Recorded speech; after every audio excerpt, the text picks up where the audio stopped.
What's happening, everyone? Daniel Topor here, and welcome to the Dancing with Doubt podcast, where we go deep into how leaders have overcome adversity to unleash their success and delve into the why. Why are we really here on this big, beautiful earth? Today, get ready to be captivated as I sit down with Nicky Billou.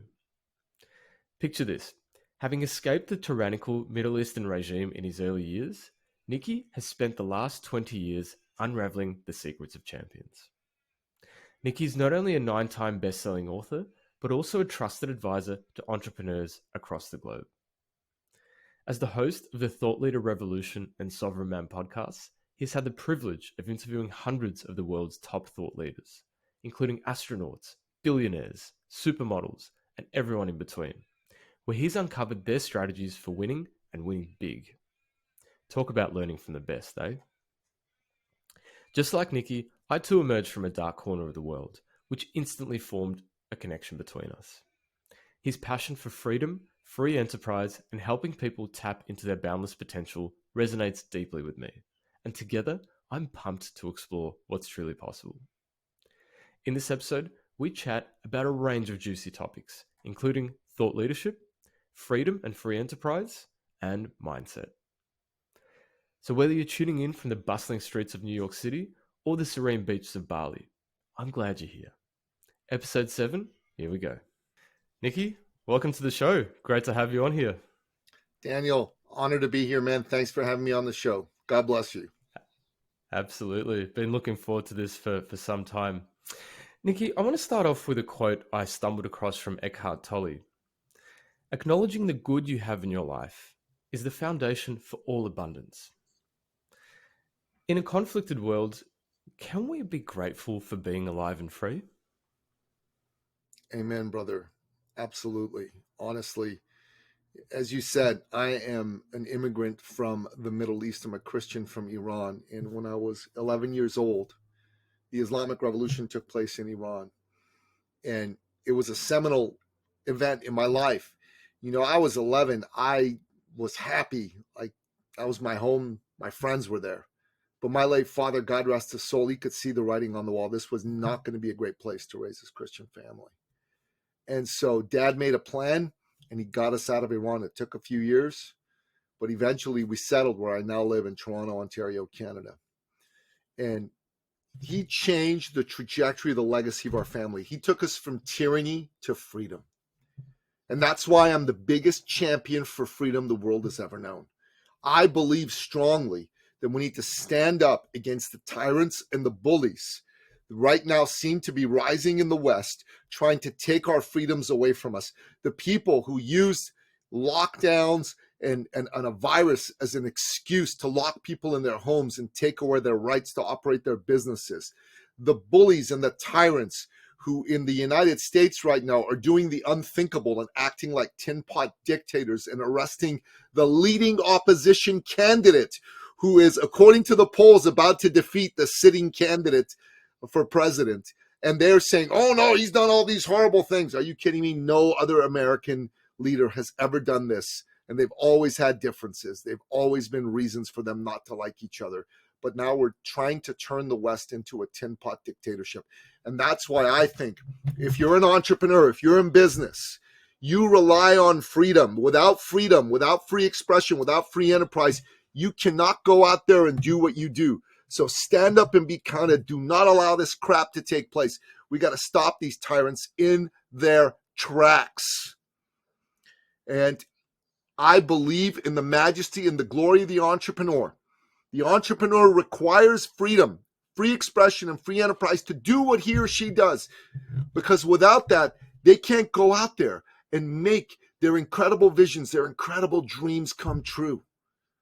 Every single one of us needs a free society to be able to do that. And I believe in entrepreneurs because my father was an entrepreneur. He's the greatest man I've ever known. If you knew my dad, Daniel, you would have loved my dad. If you were looking for work, he'd find you a job. If you were looking to start a business, he'd help you get started. If you were trying to buy a car, a house, or an apartment, you didn't quite have enough money, he would top you up so you could buy that car, that house, or that apartment. And you might go to yourself, well, Nicky, who does that, Nicky B? Well, the late, great Napoleon Billou, for one. But why would he do that? It sounds almost too good to be true. Well, one, he'd do that because he was a devout Christian. He believed he'd been blessed by God, and it was his duty to share those blessings with others. But two, he'd do that because he could. He was rich. He was successful. He had the wherewithal to be able to help others. I wanted to be like my dad. I wanted to be looked upon as somebody who stood up for people. And so I got into the business of helping entrepreneurs. I help all kinds of entrepreneurs, from people that are getting started under $1 million a year to people with 10, 20, 50, $100 million companies. And the reason that I do this is because I believe in them and the majesty of their dreams. And a lot of entrepreneurs are good people, good at what they do, but they don't know business all that well. They don't get marketing, sales, customer service, financial statements, processes, structures, exits. They got none of that. I get all of that because I come from an entrepreneurial family, and I help these people who are stuck because they haven't got this right get unstuck and make it to the promised land. And here's the other thing. So many people, especially those that are under $1 million a year in sales, they're like nervous about marketing and sales. They don't want to come across as pushy or salesy. My late father used to say, business is not about numbers or money, it's about people. That person in front of you, that's someone's father, someone's son, someone's husband, someone's brother, someone's wife, someone's daughter, someone's sister, someone's mother. You got to make them feel good, like you care, like you give a good gosh darn. And I do. And I go to people, look, don't look at this as sales. Don't look at this as pushing this. Let's reframe it to service. Nobody wants to be sold. Danny, you don't want to be sold. I don't want to be sold. But we all love being served by a caring human being. And so you go serve your fellow man and woman, and good things happen. Just teaching people how to reframe sales to service has helped people double, triple, quadruple, tenfold their business. And we Mindset. start there. It's all about mindset by the sounds of it. Yeah, but Nicky, it's not lost on me. Firstly, I love your passion. The passion that you're oozing right now, it's very, very inspiring. And hearing you come from a very dark place, and I think most people in the world will know happened during the Iranian Revolution and where Iran has actually got to these days. I come from the Soviet Union. So, probably a little bit different in terms of how society was structured. But I think the key themes, that there are quite a lot of common key themes: lack of free expression, lack of free enterprise, lack of opportunities, corruption. Basically, you are not allowed to think for yourself and come up with your own destiny. That has come up for you on your behalf. Similar to you, I thank my parents every day for getting me out of there, because I got out of there at an early young age as well, out of the Soviet Union, and seeing what that place has become now and the tyranny that they're now trying to export to their neighbor, to Ukraine and other nations nearby. It's good to be alive. In summary, it's so good to be alive and be free and be in the Western world. No question. No question, but we got to make sure that they don't do here what's being done in those countries. And it is being done, unfortunately. There are people in power that are using nice sounding slogans to chip away at our freedoms and to take them away from us. It's happening in Australia. It's happening in New Zealand. It's happening in Canada, United States, UK. And we all need to stand up against these would-be tyrants. There's a quote that I really like from Evelyn Hall. It's, "I disapprove of what you say, but I will defend to the death your right to say it." And although we might not agree on everything, and most people wouldn't see eye to eye on every single issue, but we need to have an open discourse, an open conversation in order to exchange ideas, in order to innovate, in order to progress. I think, sort of touching on what you were saying just now, that discourse is what's disappearing. People are shouting, people are trying to shut each other down, and it's actually going to start impacting. It probably is already impacting our level of innovation and our progression as a society. Look, not to get into a big political discussion, but when people in the medical field are being told that there are certain words they can't say because they're historically insensitive, but they're medically accurate, You got to just understand that's nuts. That's straight up crazy, insane nuts. And when the bodies that regulate those organizations are the ones pushing that, you know that the crazies have taken over. Marxism, as existed in the Soviet Union, and cultural Marxism that existed in Iran, is alive and well in the West right now. There are certain thoughts that are forbidden, and if you speak them out loud, you can get canceled. You lose everything you own. That is wrong. We cannot allow that. And the people that are pushing that are doing that because they want that sort of Marxism here. They want to be able to control your thoughts. They want to be able to control what you do. And that's straight up evil, straight up wrong. We won't let them. What do you think your life would have become if you had stayed in Iran? I'd probably be dead by now, brother. That's a big statement.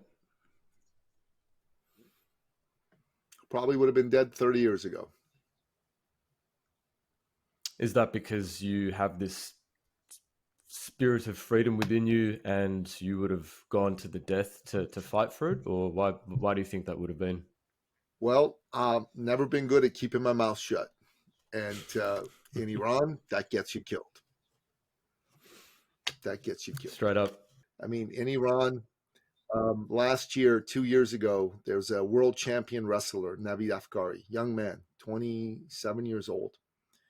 And there were protests in his hometown because people didn't have enough food to eat. And he joined the protests. They arrested him, trumped up charge, sentenced him to death, and executed him days later, and charged his family for the bullets that were used to kill him. And people go, that'll never happen here. It's already happening here, brothers and sisters. It's already happening here. Not to the point of death and killing people yet, but to the point of, in Canada, Justin Trudeau invoked a Wartime Measures Act and started seizing the bank accounts of his political opponents who were opposed to the vaccine passports and were protesting in the Capitol. He sent a Métis grandmother to jail and is trying to get her to go to jail for 30 years for protesting against the vaccine mandates.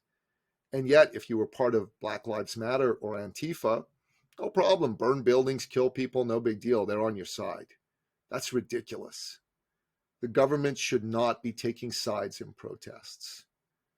That happened in Canada, of so-called free Western society. He goes around screaming about wanting to be tolerant and non-racist, and yet he is a man who's worn blackface and made fun of brown and black-skinned people. Think about that. These are the people that are in charge in certain countries. Joe Biden got elected. I'm going to bring decency and civility back to the White House. Well, he basically had a bunch of porn stars doing dances on the White House lawn. I mean, really? That's decency and civility? And then the leading opponent who's about to run against him in the election, who's leading him in the polls, let's arrest him on the day that there's a report about bribery in my family coming out of the news to take attention away from that. Like, that's nuts, man. Nuts. How could that happen in the West? Like, that happened in Iran. That happened in the Soviet Union. Oh, yeah, you could see people being disappeared from the photos of the Politburo. Didn't happen in the United States, Canada, Australia. It's happening now. It's happening now. And again, I don't want this to be a conversation about these things, but I believe that this is an urgent time that we all need to wake up.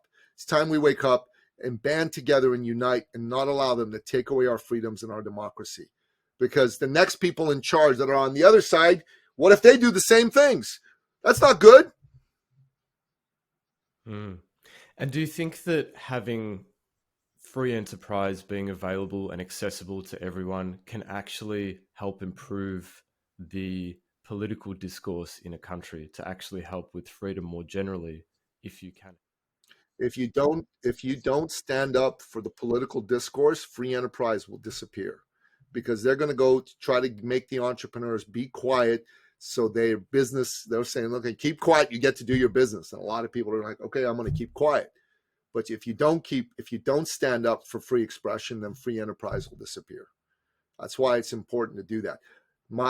2 of my last 3 books have been about this whole subject of cultural Marxism creeping into corporations and business. And I've taken a strong stand against those. People used to say, don't talk about religion, sex, or politics in business. And I was one of the people who used to say that. You can't say that anymore, brother. You've got to show what your values are. You're either on the side of liberty or you're against liberty. And to me, the people that are, they say silence is being complicit. To a point, that's true. At some point, you got to say this isn't going to work. We've got to speak up. I've got friends of mine that go, "Wow, I run a business. I can't talk about it." And I go, pretty soon they're going to make you. You're going to be forced to choose sides. So, at least instead of saying I choose this political side and that political side, say I choose the side of our democracy, our freedom, our ability to be freely expressed. Like you said, the people that we disagree with are the ones we need to fight to be able to have them be heard. And that's important to me. There was a crank who used to send out a newsletter in the neighborhood, and he was a crank. His political thoughts were batshit crazy loony, okay? And I'd get his newsletter, and I'd just go, "Oh my God, this guy's nuts." They shut his newsletter down. They go, "Oh my God, he's a hate-filled bigot." I'm like, no, he's just a cranky nutbar. But he should be allowed to speak, because that's how you know, hey, these are the cranky nutbars. But they called him a racist, and they shut him down. They shut him down. And who the hell are you to say who's a racist and who isn't? And I like to think that humans are intelligent enough to be able to form their own opinion of what is truth, what is false, what makes sense to them, what doesn't make sense to them. We don't need corporations or governments to tell us what to think. I'm sure we can all think for ourselves. We're a very intelligent species. We have evolved. We can, 100%. But anyways, moving this back to the subject of success and performance. So what is it going to take to be successful? Well, one is you got to take a stand for what you believe in and who you want to help, right? And you've got to be able to be seen as a thought leader in your space. So that is my shtick, is I believe that thought leadership is the key to growing and scaling a business, be it a small business under $1 million or a big business 10 million and up. Why? Because you got to understand what thought leadership is. An expert is someone who knows something, while a thought leader is someone who's known for knowing something. Another way to say it is an expert is like a cover band, while a thought leader is like a band that plays the best original music in the world. Everybody wants the thought leader. So if you as a CEO of a company become the industry thought leader in your space, people are going to see you as the expert in your space. You can't be shilling your company, but if you're out there talking about what matters to the people that you care about, they'll listen to you. You're going to have a video channel. Patrick Bet-David, Valuetainment, created a channel on entrepreneurship and success. Took his 200-man insurance brokerage, grew it to 44,000. Sold it for $400 million. Boom. Steve Jobs, Michael Dell, 1998. Apple was a $6 billion company. Dell was an almost $13 billion company.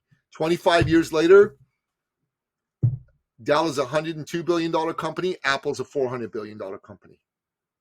How'd that happen? Well, Steve Jobs decided to become a thought leader. Michael Dell receded into the background.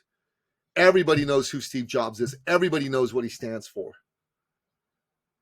No one knows who Michael Dell is, even though Dell Computer has his name on it, and Apple did not have Steve Jobs' name on it. But Steve stood for something. He stood for visionaries, misfits, round pegs and square holes.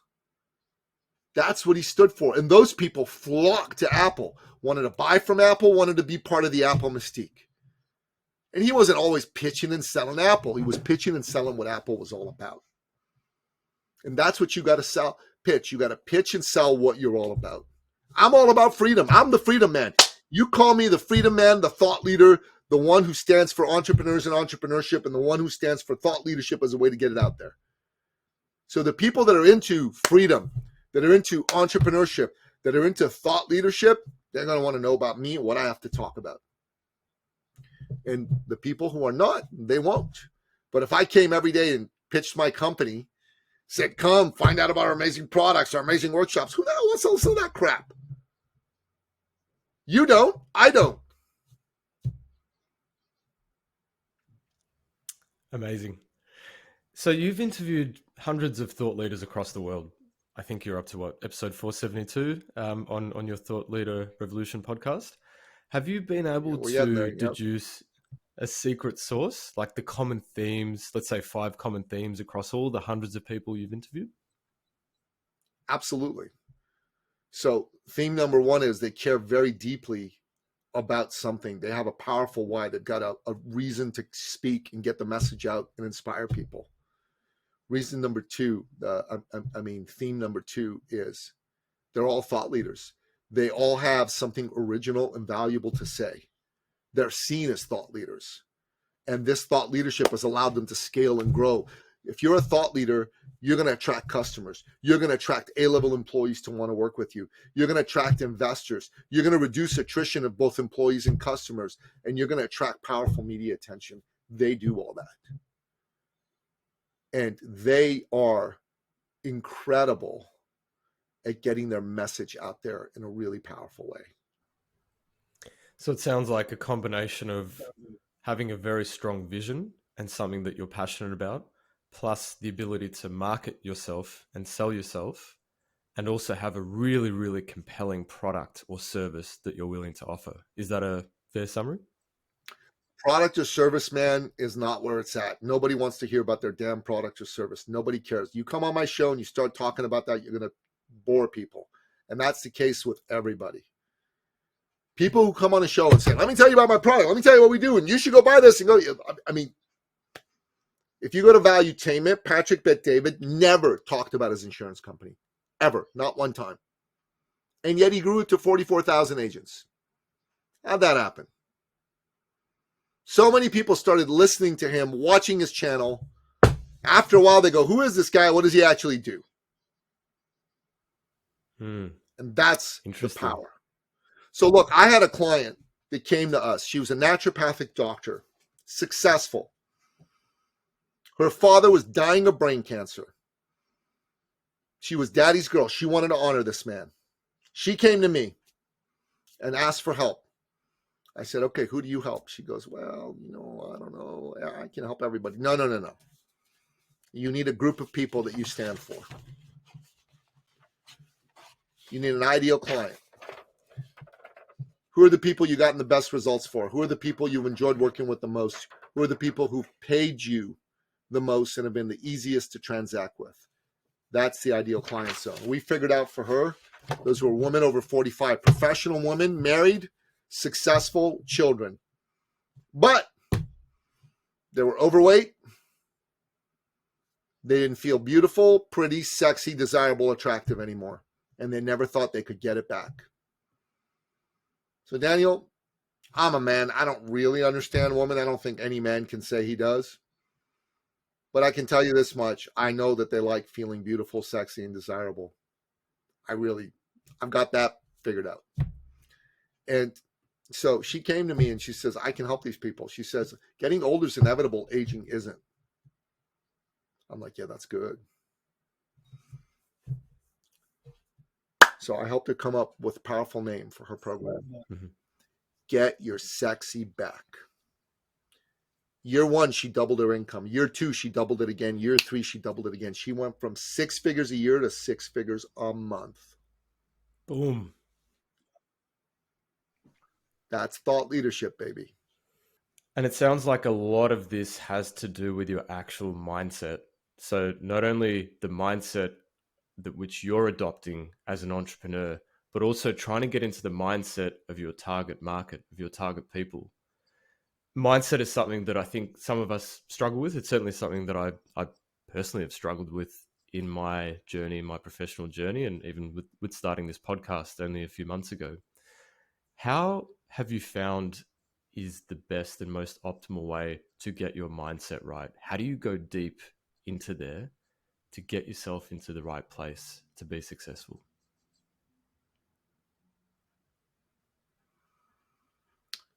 So there are 4 qualities that you need to have to win in life and in business. The first is decisiveness. You got to decide. And to decide is to kill off the alternative. The root of the word decide is side. It's a Latin word. Other words in the English language with side in it are homicide, suicide, regicide, genocide. All about killing. You have to kill the alternative to victory. That's a decision.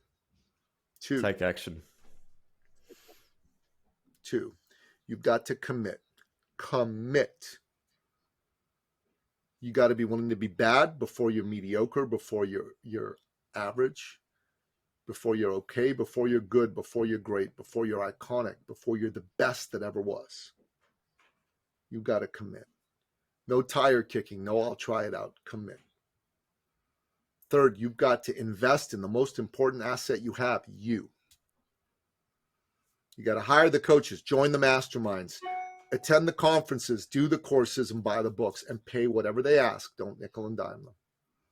The great Robin Sharma, a personal friend and client of mine, used to tell me, you want to double your income, triple your investment in personal and professional development. 4th, you have got to become resourceful. Tony Robbins said, doesn't matter what resources you have, what matters is how resourceful are you. I'm going to tell you 2 stories, one about decisiveness, one about resourcefulness.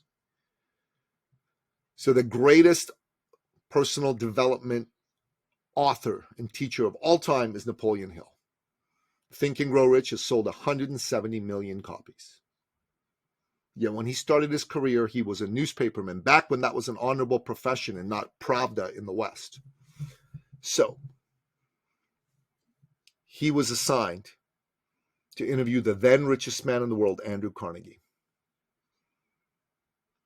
Went to his estate, and at the end of the interview, Mr. Carnegie said, Mr. Hill, how would you like to spend the weekend with me at my estate? I would like to talk with you further. Now, Daniel, I don't know about you, but if the richest man in the world today, Elon Musk, asked me if I'd like to spend the weekend on his estate, my answer would be yes. I'd call my lady and I'd say, honey, look after the kids. I'm hanging with Elon. So, anyways, they had a great time. And at the end of the evening, the weekend, Andrew Carnegie said, Mr. Hill, I have a proposition for you. How would you like to spend the next 20 years researching and writing my philosophy of success in the form of a book? I will not pay you a stipend, but what I will do is give you letters of introduction to the 500 richest and most successful men and women in these here United States. What say you? It took Napoleon Hill 31 seconds to say yes, and the rest is history. Think and Grow Rich, biggest selling personal development book of all time, 170 million copies sold. Years later, they met one last time before the great man passed. And Andrew Carnegie said, Mr. Hill, I have a confession to make. He said, you have a confession to make? He goes, yeah, okay. All those years ago when I made you that offer, I had in my hand a watch with a second hand. I was holding it under the table so you couldn't see it. And I had given you 60 seconds to make up your mind. Then I was going to withdraw the offer. Napoleon Hill went, whoa. He was taken aback. He goes, sir, but why? Andrew Carnegie leaned forward and said, yes, why indeed? You tell me. He says, okay, I got this. I've studied your philosophy of success. I know, I got this. Successful people are decisive people. They get the facts and decide quickly. He said, yes, I approached 4 other eminent educators before I approached you. And all of them said, they need to think about it. They'll get back to me. And I knew they were the wrong people. When you have been given the facts and you say, I need to think about it, you're demonstrating weak-willed indecisiveness. And do you know what God does when you demonstrate weak will and indecisiveness? God gives you weak results and indecisive results. On the other hand, When you make big decisions and you're decisive, God rewards you with big results and decisive results. Successful people decide quickly. They don't fuck around, excuse my language. And I guess if it's the wrong decision, then change it. You always have the opportunity to change it. So, brother, if it's the wrong decision, you'll learn from it and quickly. make a change. It's better to make the wrong decision quickly than to make no decision at all and tell God you're a weak-willed, indecisive simp who doesn't deserve success. Because God goes, this guy makes decisions. It's a wrong decision, but it was a decision. I'm going to reward him big one way or another. And those people that are just recoiling at this, that's why you're losing in life. That's why your income sucks. That's why you're depressed and you don't believe in yourself, because you can't make a decision. And in terms of resourcefulness, I'll tell you a story from my life. A little over a dozen years ago, my then wife, seemingly out of the blue, told me she didn't want to be married to me anymore. I was blindsided and devastated, depressed. I had no idea. I didn't see it coming. Maybe I should have, but I didn't. She kicked me to the curb. I slept on my mother's couch. I had no money. I couldn't provide for my kids. I was spiraling. A friend of mine took pity on me, bought me a ticket to a conference. I attended. I saw a man deliver a talk, and it spoke to my soul, Daniel. When his talk was finished, I elbowed everybody out of the way and got to him first, extended my hand and said, my name's Nicky Billou, and let me tell you my story. I told him my story. When I finished my monologue, I said to him, I think I need to hire you. And he said, oh, okay, but you need to know my minimum fee is $5,000. I require payment upfront, in full, in advance. I offer no guarantees and no refunds. You still want to hire me, son? I was like, whoa. I got no money. He says, I'll give you some free coaching. I'm like, give it to me, free coaching. Yeah. He said, it doesn't matter how much money you have. I go, wait up. You want $5,000 for me? What do you mean it doesn't matter how much money I have? He said, son, I got 20 people lined up to work with me, and most of them are going to pay me more than $5,000. I don't need your money. But you need me bad. He was right. He said, it does not matter how much money you have. What matters is how bad do you want change? How hungry are you? You're a grown man sleeping on your mother's couch. Your wife kicked you to the curb. You're unable to provide for your sons. You're going through divorce, and divorce court doesn't like it when a father ain't providing for his sons. How much longer you want to put up with this? A day, a week, a month, a year, a lifetime? Whoa. Give me a couple days. Made an appointment to come see him in a couple days. I was a fitness trainer then. I got on the phone with a couple of dudes, and I said to them, I got good news for you. I go, what is it? I said, you're fat, and you need to lose weight. Otherwise, you're going to have an existential health event. And you're either going to die or you're going to permanently have a reduced quality of life. And that's going to hurt you and your loved ones. They go, yep. I said, and I'm broke. And I can't see or take care of my kids. And if I don't turn this around, I won't be allowed to see my kids. And that'll hurt them and me. So here's the deal. I'm going to give you the deal of a lifetime, half price. But there's a catch. You got to say yes now, and you got to pay in full now. Two guys said yes, gave me $1,000 each. I was jumping for joy. Went to see this guy at the appointed time. Dropped $2,000 in front of him, and he said, that's great, son, but I said 5, not 2. I'm like, oh. I said, Bill, his name was Bill. Bill, how many times have you told this story to people that you told me? He said, well, over the years, 30 or 40. And I go, wow, that's a lot. Besides me, who else came to you, made an appointment, and brought some money? He said, oh, that's easy. You're the first. I go, I am the first. He goes, you are the first. The first. take my money. I'm going to sign a contract to pay you the balance in 30 to 60 days, whatever the case may be, because I want change bad. He agreed. I paid him early, and in less than 6 months, I made 6 figures.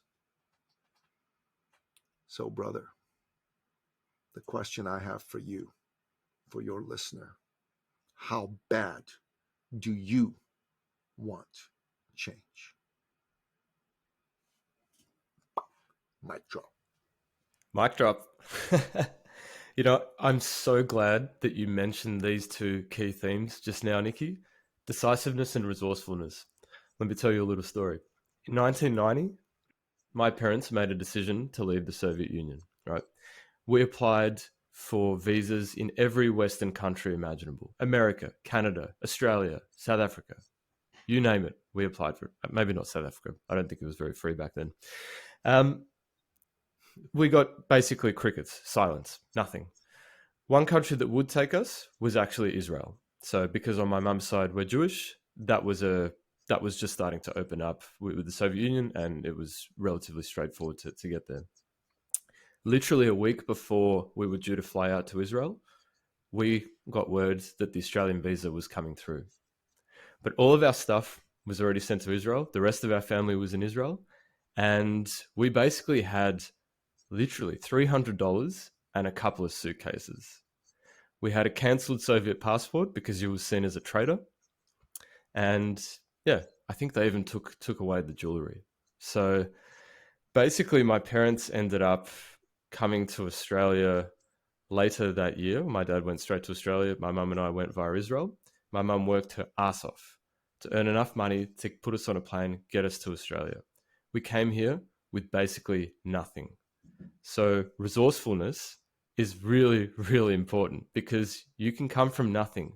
But if in your heart and in your soul you want to succeed, you will take that action. You will succeed. You will find a way. And it's going to be a grind, probably. But if your heart's really in it, like you were just saying now with your divorce, you're going to do it. You're going to do it. But it takes decisions as well. You have to just decide whatever's right in that moment and run with it. Because if my parents hadn't have made that decision, I can guarantee you I'd probably be in Ukraine right now, drafted by the Russian military, or I maybe wouldn't have even been here. Really good lessons, Nicky. Amen, brother. Really good lessons. Amen. Amen. Amen. Nicky, you've mentioned that you're a man of faith, and I can see that you're very passionate about God. What's been your journey with integrating your faith with your business side? Well, like I said, I used to be one of these folks who didn't believe in talking about politics, religion or sex in business. I still don't talk about sex in business, but I'm very open about my faith, as I am about where I stand when it comes to my political beliefs, my philosophical beliefs. And there's a lot of Christians out there, a lot of Jews, a lot of Muslims, a lot of Hindus. They don't truck with this crazy ass secular world we're in, and they'd love to learn how to work with folks that share their faith, or at least share a faith-based perspective. And I like to say, you shouldn't have to, compromise your beliefs to get good business advice. And that's a fact. So is it fair to say that your faith has actually driven your higher purpose, and your higher purpose is very strongly connected to your faith, and you've been able to connect that to your professional journey as well?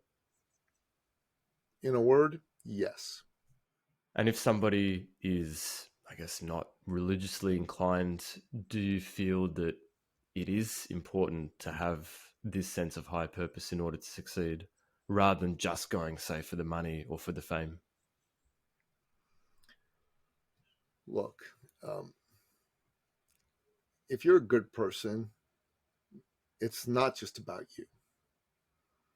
And if you're a person that is just about you, at some point, people are going to see that. And they're not going to want that. You know what I mean? I'm not saying you shouldn't be included in success, because, there have been folks that I've been very good to taking advantage of that. And that's not cool either. I'm thinking of a client who pleaded poverty to us and said, I can't pay you yet, I can't pay you yet, give me some time. So we gave this person some time, and then they went away on a vacation instead of paying us. And that wasn't cool, and I called that person out on it, and that person got all mad and said, oh, you're not a good person and this and that. And I'm like, God bless you. Good for you that you think that, but no offense, you owe us money. Pay up. We were good to you and you took advantage of that, right? So I'm not saying you should let people take advantage of you. But at the same time, if it's just about you, that's not going to work. People are going to see that. They're not going to be into that. That's all there is to it. And if you're looking at it from the perspective of, coming back to this sales angle and the personal brand angle, do you feel that certain people really overdo the selling of their own personality rather than actually connecting with the audience based on what the audience's needs are? So in other words, are people just too salesy generally from what you see in the world? Like, look, I don't know, man. I don't go follow a gazillion influencers. I mean, those people leave me kind of cold, to tell you the truth. So I can tell you about the people I like to follow because I think they're real, like Patrick Bet David and Valuetainment. He's pretty awesome. I listen to Jocko, Tim Kennedy, Ernest Emerson. That's about it. The other folks, when I see somebody who's, look at my car, look at my beautiful house, look at my gorgeous girlfriend, I just kind of tune that stuff out, because that's not me. I don't like bragging. I don't like people who brag. And I guess it's a fine line sometimes between bragging and being seen as passionate, right? Or maybe it's all about your delivery. Look, man, I think when someone's a good person and when someone's a charlatan. And I think that's important to be able to discern that for yourself. And if you're having a hard time with that, then, I get it. Maybe you need to be burned a couple times. And that's life. That's the lessons of life. For me, I've been burned. I'm sure you've been burned. I've spent thousands and tens of thousands on programs and courses that haven't delivered anything for me. I bought things that were supposed to be incredible and ended up being shite. That's part of life. It's part of life. Deal with it. Get over it. Be who you need to be for yourself. And go out there and go for victory. And I think what we've talked about today demonstrates what you need to do that. These 4 qualities of a successful human being. Creating a thought leader personal brand for yourself, making it about people, not about yourself. Those are really good things for everybody who's in business to take on and run with. You know what I mean?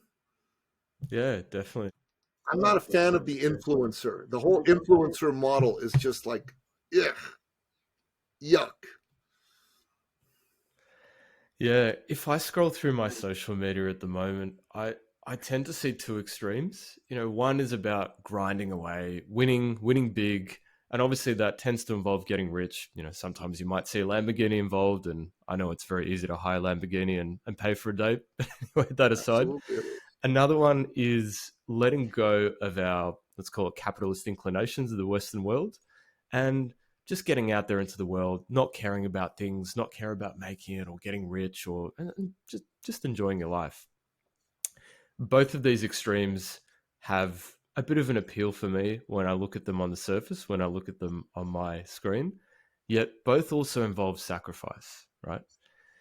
Do you think that as a society, we're too fixated on the binaries and the extremes, and that maybe there is just this happy medium where you'll actually be happy to exist in rather than dedicating your all to one or the other? I think we're a soft world. I think we're wussified and pussified. And I think that's our biggest problem right now. And I think that people who just say, oh, let whatever be, either have a lot of money behind them and they don't need to make money, or they're living in la la land. If you live in any country in the world, Western or communist, you need money and you need success. So let's get clear about that. And I believe in working. I believe in putting yourself out there and doing what you got to do.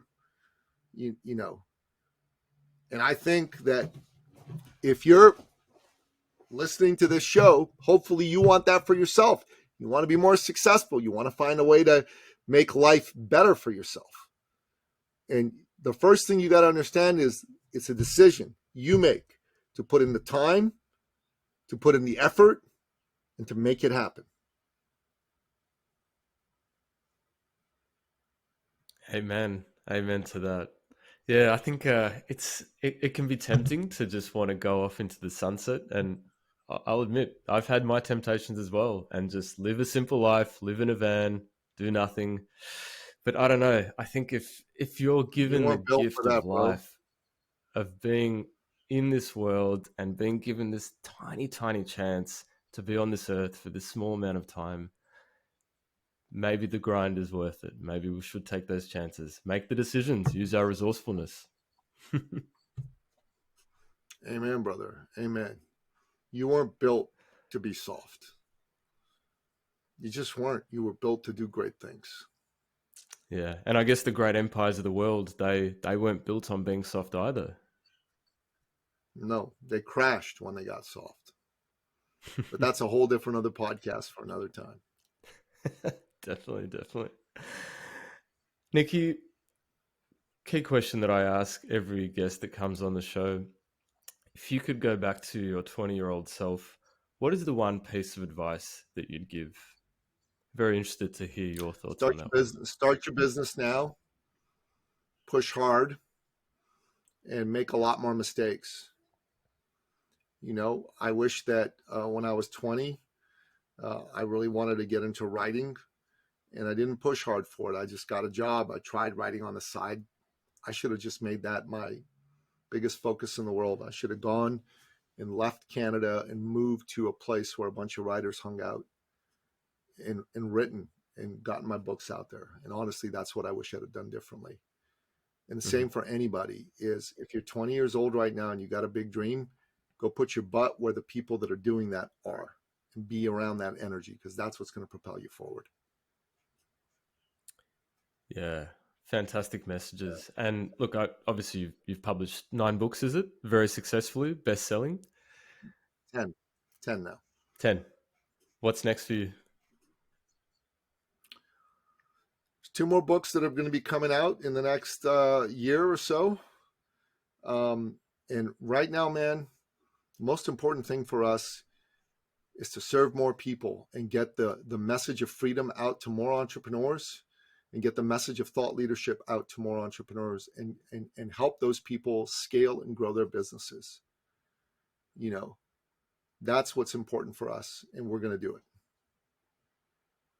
Amen. Amen. If people wish to connect with you or interact with your products and services, what is the best way for them to connect with you? Where can they find you?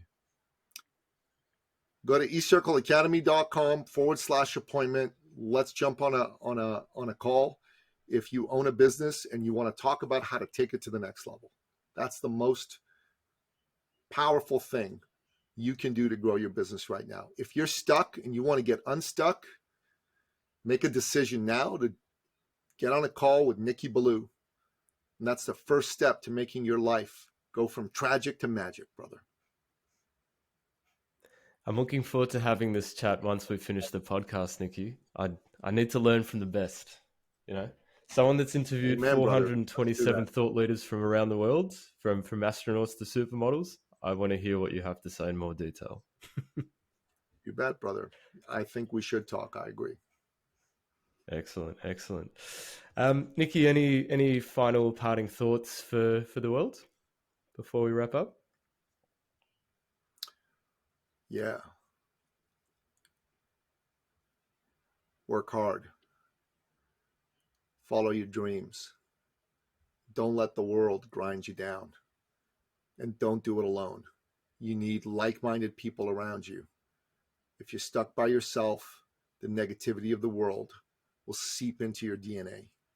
But if you're around people who are looking in the same direction as you, you'll be insulated from all that. and remember to make an investment in yourself. That's the most important investment you're going to make. If you're ready to spend $3,000 on an iPhone, $5,000 on a, big screen TV, if you're ready to spend $5,000 to go to Bali and that money's poof gone, you better be ready to spend 10 times that on making you the best version of you so you can earn all the money you want to do everything you've ever wanted to do. That is the best advice. And I've have got fun. By the way, Have fun, man. That's what it's all about. By the way, I'm going to Bali in a couple of weeks. So you're saying I should cancel and maybe do a course instead? Or go have fun? Do both, bro. Do both. But if you're going to do that and you don't invest in yourself, you're crazy. Love it. Love it.